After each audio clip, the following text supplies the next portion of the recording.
রাত 1:30। কাঞ্চনকন্যা এক্সপ্রেস ডুয়ার্সের ঘন জঙ্গলের ভেতর দিয়ে গুড়ি গুড়ি বৃষ্টির মধ্যে এগিয়ে চলেছে।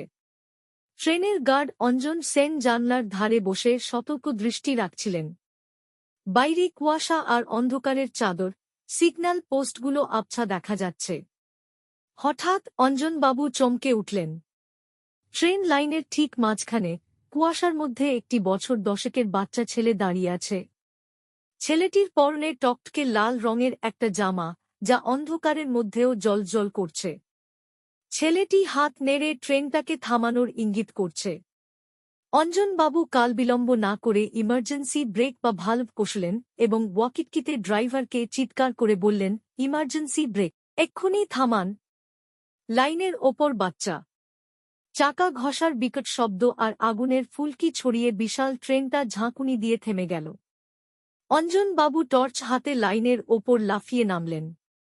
কিন্তু অদ্ভুত ব্যাপার, লাইনের ওপর বা চাকার নিচে কোনো বাচ্চা নেই। তিনি এদিক ওদিক খুঁজলেন, কেউ কোথাও নেই।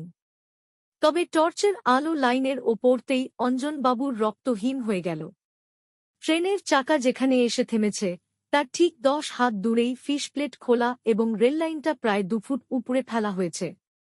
অর্থাৎ ট্রেনটা আর একটু এগোলেই ভয়াবহ দুর্ঘটনা ঘটত।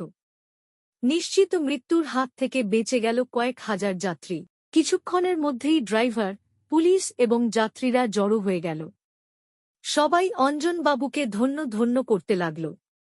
জিআরপি অফিসার অঞ্জনবাবুকে জিজ্ঞেস করলেন, স্যার, এই ঘন কুয়াশায় আপনি লাইন ভাঙা আছে বুঝলেন কি করে?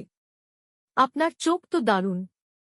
অঞ্জনবাবু মাথা নেড়ে বললেন, আমি লাইন দেখিনি অফিসার।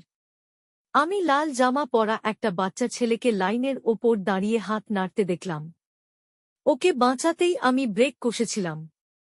কিন্তু ছেলেটা যে কোথায় ভ্যানিশ হলো বুঝলাম না। অফিসার এবং স্থানীয় লাইনম্যানরা একে অপরের দিকে চাউনি বিনিময় করলেন।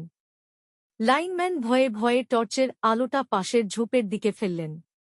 সেখানে একটা সাদা কাপড়ে ঢাকা ছোট কিছু পড়ে আছে। অফিসার ধীর পায়ে এগিয়ে গিয়ে কাপড়টা সরালেন। সেখানে একটি 10 বছরের বাচ্চার মৃতদেহ পড়ে আছে, যার পরনে সেই টকটকে লাল জামা।